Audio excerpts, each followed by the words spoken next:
Olá, começa agora o Agro América, programa produzido em parceria com o Instituto Interamericano de Cooperação para a Agricultura, o ICA, aqui no canal AgroMais. Eu sou o Gabriel Estrela e hoje nós vamos falar sobre o avanço da agricultura nas Américas, que depende do desenvolvimento, da ciência agrícola e da aplicação da tecnologia no campo. Desafios como a falta de conectividade, o aumento da incidência de estiagens prolongadas e fortes chuvas causadas pela ação do homem, que tem mudado o clima no mundo, afetam a atividade rural e a segurança alimentar. Para isso é preciso aprimorar a produtividade no campo, preservar as florestas existentes, recuperar o solo, entre outras ações. E para falar sobre essas necessidades e tornar a agricultura mais sustentável e resolver os gargalos no campo, eu convoquei Kip Tom, produtor rural estadunidense e ex-embaixador dos Estados Unidos junto às agências de agricultura e alimentação das Nações Unidas em Roma, onde ele exerceu o cargo entre 2019 e 2021. Hi, Kip. Welcome to Agro America. It's an honor to have you on this show and learn about your experience as a great consultant and producer in the United States. Gabriel, it's a pleasure to be with you this afternoon. So look forward to our conversation. Fantastic. Well, I'd like to start on talking about the FAO, the United States Agency for Food and Agriculture. And most recently, the agency has established a strategic framework on 4 key points: better production, nutrition, environment, and life, in order to reduce poverty, eradicate hunger, and reduce inequalities by 2030. And for that, 4 strategic tools to accelerate this process have been made available and invested in: technology innovation, data, and other complements such as governments and institutions. And all of these pragmatic interventions to increase impact while minimizing trade-offs. I would like to start this interview in understanding what is your view on how agriculture can be improved to achieve these goals? Well, first of all, let's get to the point where we know that agriculture is so critical to making sure that a nation has food security, because we understand that food security is tied to our national security. I've seen this so many places around the world where we have nearly 850 million people around the world at this point in time, according to the UN, that are hungry. And when they're hungry, they get caught up in illicit drug trade, arms movement, human trafficking, and in worst case, terrorist activities. So we have to do our part in making sure the private sector, organizations like IECA and others, get out there and get in front of this problem that we have around the world, make sure that policy is in place, and make sure that farmers, no matter where they're at, have access to the tools to increase productivity, grow their economy, and improve their lives and livelihoods. ICA has been strategic in finding ways to bring in public and private sector cooperation and investment in order to do just as you had said. My question is, how can private and public sector today improve this cooperation in order to achieve better security in rural areas throughout the Americas principally, and also improve productivity in the different farms, from large monoculture farms to small family holder farms where mostly fruits and vegetables are cultivated? But we do need all size farmers. Let's face it, we need the smallholder farmers and we need the larger, more commercial farmers at the same time. You know, in terms of access, I would say that the private sector is who has the innovative tools that need to be moved out and around the country. And for farmers, whether large or small, have access to them. And it's not just the tools of innovative products like GM technologies or gene editing or crop care products or data tools. We need to see the private sector get involved to bring those, because they own those. They have the education, they have the knowledge of how to transfer that out to the private sector, to the farmers. But we need to make sure that we have governments that can backstop and make sure that if these companies want to come and invest in any country across Latin America or in Africa, that they have the ability to make sure that they have some longevity in that investment that they're going to make in that country. let's face it, it all comes down to having access to the innovation. It takes policy, but it takes the rule of law, and it takes government to get behind these initiatives.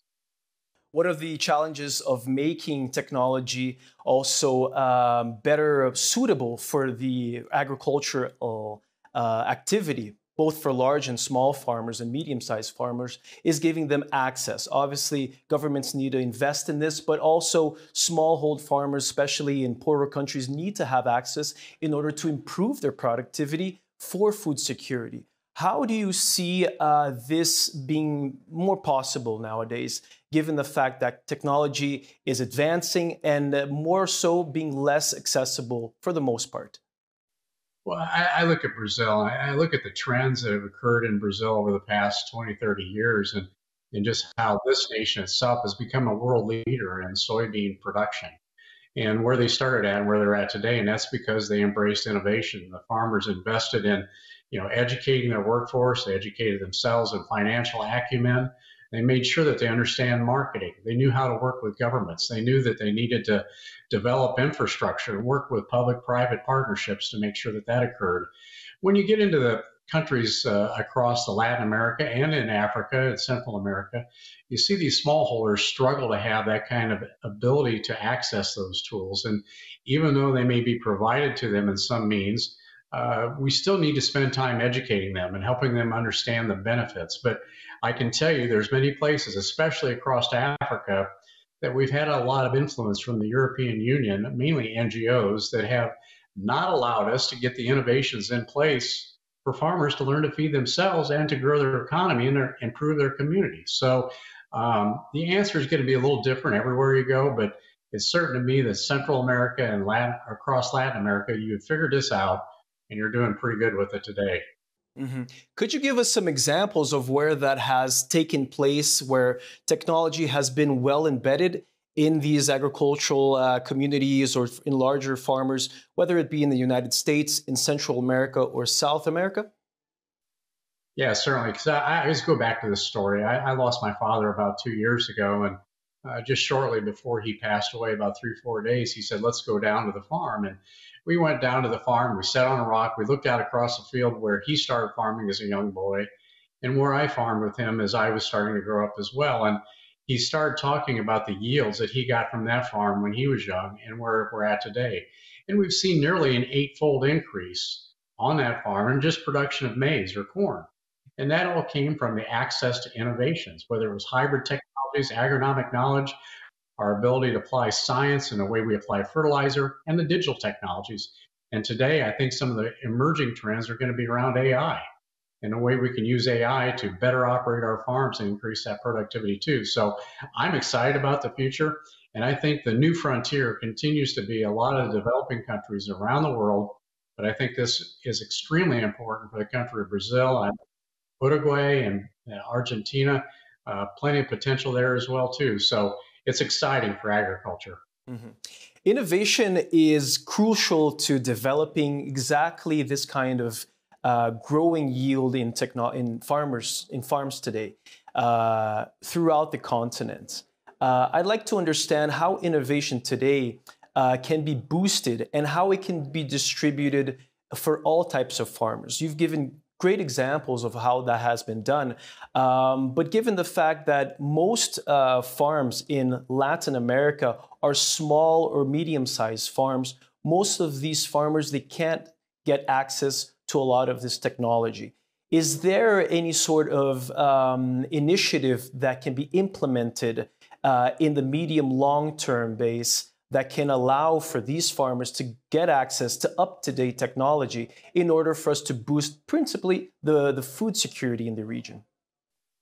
Well, I tell you what, I started out as a small farmer, and a lot of people have difficulty believing that, but I started out with, in my young days, with 100 acres, and we've grown substantially since then. And so it's all relative. But when I look at the small farmer, smallholder across Central America, Latin America, Africa, I know it's not going to be as easy, and I know it takes a commitment from the private sector to make this occur, to get them the innovations. And so it's good to have a balance of large farmers and the smaller farmers. I think the larger farmers are going to give the private companies the ability to scale at a relatively quick pace, but maybe along the way, or hopefully along the way, they can spend time in educating, giving access to the tools to the small farmers, and make sure that they know that they want to grow too. I've never met a small farmer across Africa or Latin America that didn't want to grow, that didn't want to increase the size of their farm. They do more than just produce food for themselves. They want to produce food for the greater community. And hopefully that will allow people to maybe get onto some other professional careers. So there's no question it needs to get to the small farmer as well. Yeah, what's the private sector's role in order to give these farmers access to technology today? Well, we've looked at this a lot. I've spent a lot of time across Africa and the Sahel, down the east coast of Africa as well, Mideast, and a little bit in Asia. And it's not, you're not going to have the same delivery to the small that you are the large farmer. But if they could just get access to some of the basic technologies of whether it's a gene-edited crop or a GM crop to deal with some of the pests, the insects they deal with, the weeds, they need these tools to make sure that they can increase their yields, increase that productivity. When you talk to the private sector, you ask them, what are you going to do? How are you going to implement this?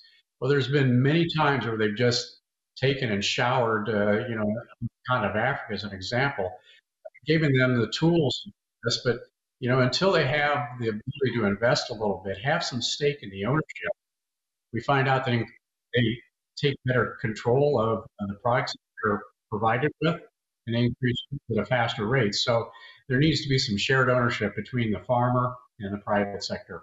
Mm-hmm. Fair enough. Well, Kip, we're going to go to a short break, and returning on the subject afterwards, we're going to talk about consumerism. We're going to talk about how technology can be implemented in different ways in the Americas, as well as other topics that are important now for the 21st century. Thanks so much. Para você que vem nos acompanhando, o Agro América volta em instantes.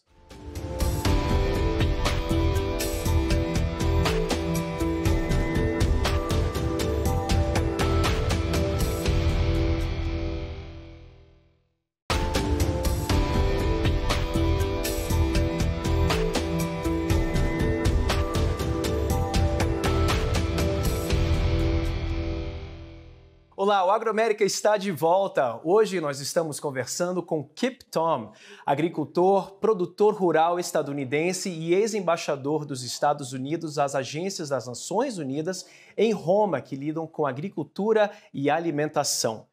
Kip, returning from the break now, I'd like to talk a little bit about one of the big challenges today that deals with food and markets globally. Ever since the war in Ukraine has erupted, we've seen that markets all over the world dealing with food prices, as well as different types of fertilizers, have gone up and down and have actually gotten very expensive for all producers around the world. How do you see nowadays, and how can the agriculture sector deal with these different fluxes of prices that have been going up and down in the international market, make it more difficult for consumers to consume food, but also has given some instability also for producers to sell their produce? What do you see the market today? How do you see it? And how do you think producers can deal with these differences for this upcoming year? Yeah, so whether you're looking at this year, or you're looking back a year or two, we always try to look backwards to make sure we can look farther forward. But the reality is we have a lot of supply chain constraints, and some of it's driven by the regulatory markets or regulatory environment in countries like the United States and across the European Union.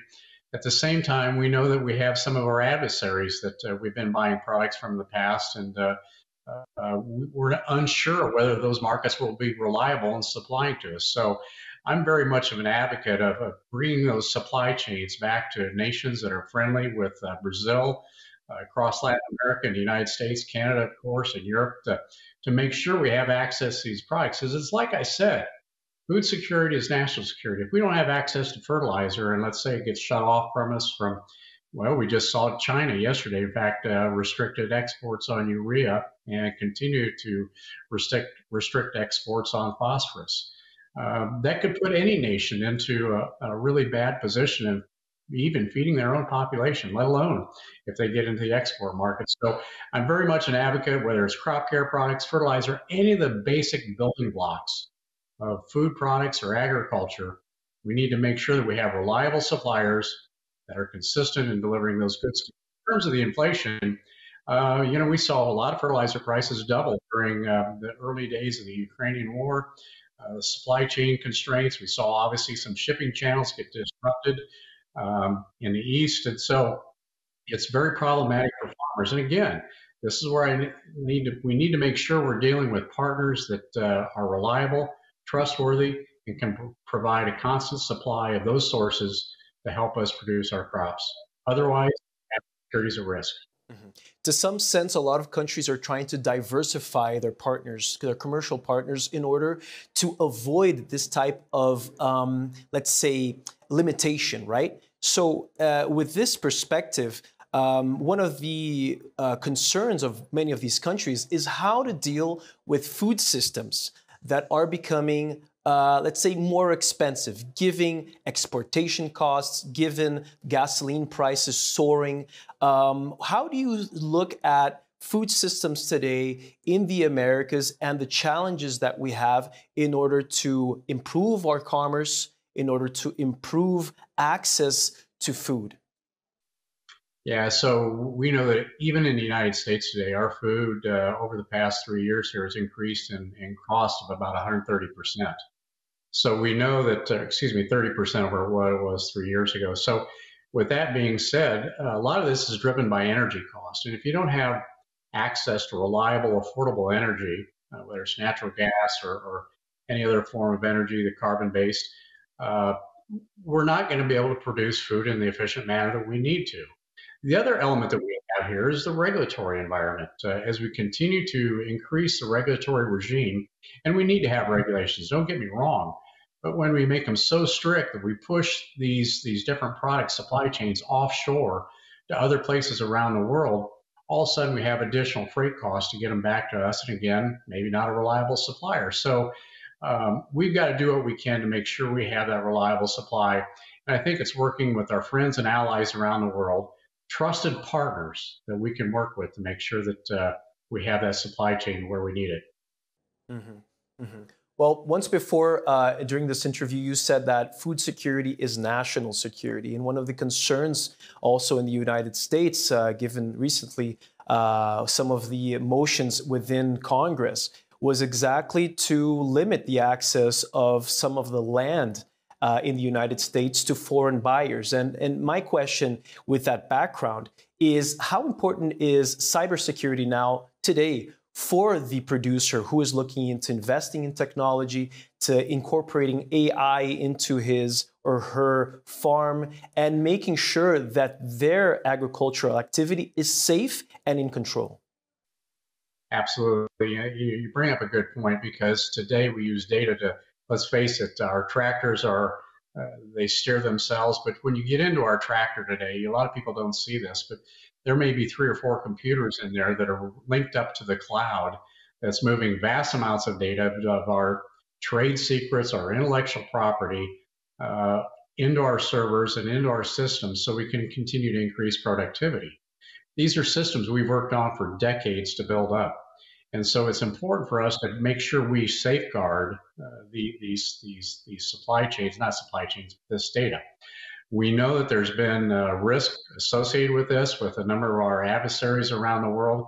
And so I think it's not only the private sector has to get involved, but we need to make sure that our governments are involved in too, and understand that risk to make sure that we safeguard and protect that information. Because all of a sudden, if that information gets leaked out, you think about how they could all of a sudden attack us through different means to really shut down our systems and reduce our productivity and reduce our food security and our ability to create economic opportunities, as well as export and make sure that we do our part in feeding a growing world. Mm-hmm, mm-hmm. Well, this is an interesting take on technology as well, because we're looking at different segments and different types of investment for technology for the agricultural producer. We're talking about large farms that can implement this type of technology, up to innovation also in smaller farms that can look at cybersecurity for their simple activities, such as, making sure their banking systems are up to date, making sure that they can access clients, that can pay them through different types of banking methods. What do you think is the priority nowadays for this type of 21st century challenge in implementing technology? And taking that question in consideration, how do you see ICA's role today in the Americas in establishing this narrative, this norm of innovation as the future for agriculture? Well, I think ICA plays a significant role. I think Manuel Ortega has done a marvelous job of increasing productivity, using a lot of the legacy tools that we've had in the past. But I think if you talk to Manuel today, you would find out that he's really looking at some of these digital systems and saying, what can he do for smallholder farmers and large farmers to increase that productivity? And I think he knows the sensitivity around that cybersecurity risk. He knows that we need to have systems that are well secured to make sure that they aren't leaking out.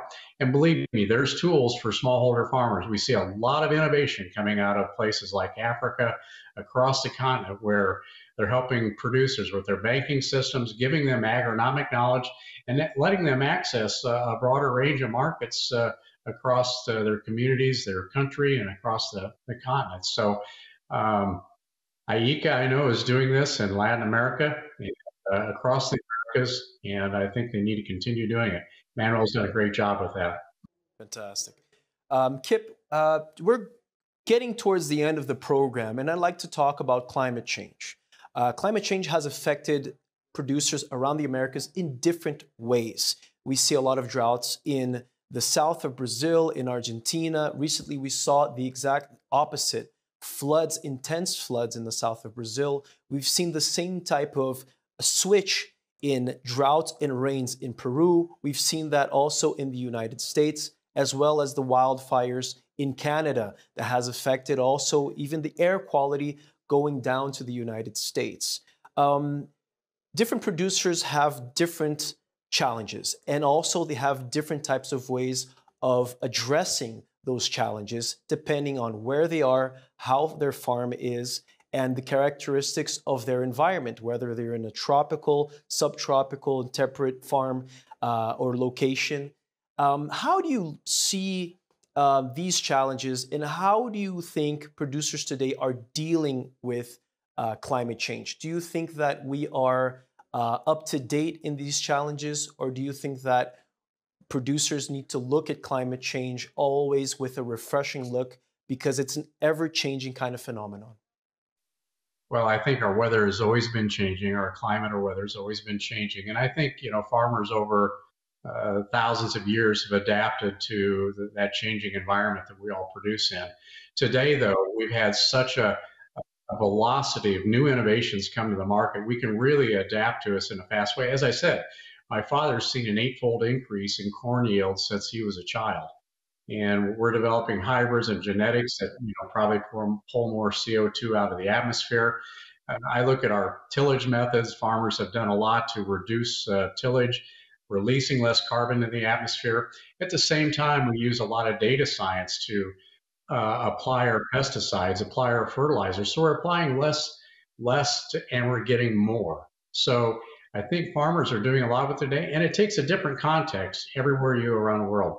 I don't think the United States should be telling Brazil how to farm. I don't think Brazil should be telling the European Union how to farm. And I certainly don't think the European Union needs to tell any other country around the world how to farm. It's going to be in the local context. It's got to be that nation adapting in a way that they can. And I can tell you this, there is nobody more caring about the land, about families, about their communities than the farmer. They want to see this land preserved. They want to make sure that it's productive for the next generation. So I don't think we should leave that up to a bureaucrat in Brussels or Washington, D.C. or I think it's up to the farmers to innovate and continue to find new ways to reduce their carbon footprint and increase productivity. Mhm. Do you think that today one of the biggest challenges is actually looking after our soil and soil degradation, not only to boost carbon capturing, but also to improve yields? What do you think are the novel types of techniques in order to improve soil reparations, especially in environments where the soil is degraded? Yeah, we're seeing degraded soils around the world in places, and a lot of it's just because they've been over-farmed, they've been over-tilled. And, today we have learned that we can no-till so oftentimes, or we can do conservative till if that's one step further we need to go. But I want to say this, I think Latin America, particularly Brazil and Argentina, Uruguay, have been leaders in not disturbing the soil, getting that crop seeded, and getting high yields. So, but again, that takes on a little different look when you get into a different environment like the northern part of the Midwest in the United States, or maybe it takes different shapes when you get into Ukraine or somewhere in Africa. There is no doubt in my mind soil health is important to every farmer. We all deal with it in different ways, but we're making sure we till less. We're seeing more use of cover crops, and especially in the United States. And I'm sure, with your continuous productivity in Brazil, you're keeping that crop, you're keeping a crop growing on the soil all the time. So you're improving that soil health. I think we understand importance and we're doing more about it today. Fantastic. Well, Ambassador Kip Tom, thank you so much for this interview. It's been a delight to understand your perspective on productivity and on agriculture, and I hope to see you soon here. I thank you for the time today. It's been great. Thank you. Bom, eu conversei com o embaixador Kip Tom, produtor rural, fazendeiro, lá nos Estados Unidos, no estado de Indiana, que falou conosco um pouco sobre sua perspectiva sobre produtividade, o uso da tecnologia e inovação na agricultura. Aproveite e acompanhe o AgroMais, @AgroMaisTV. Nós temos nossas redes sociais, nosso canal no YouTube, e fique por aqui que tem mais na programação do canal. Até mais!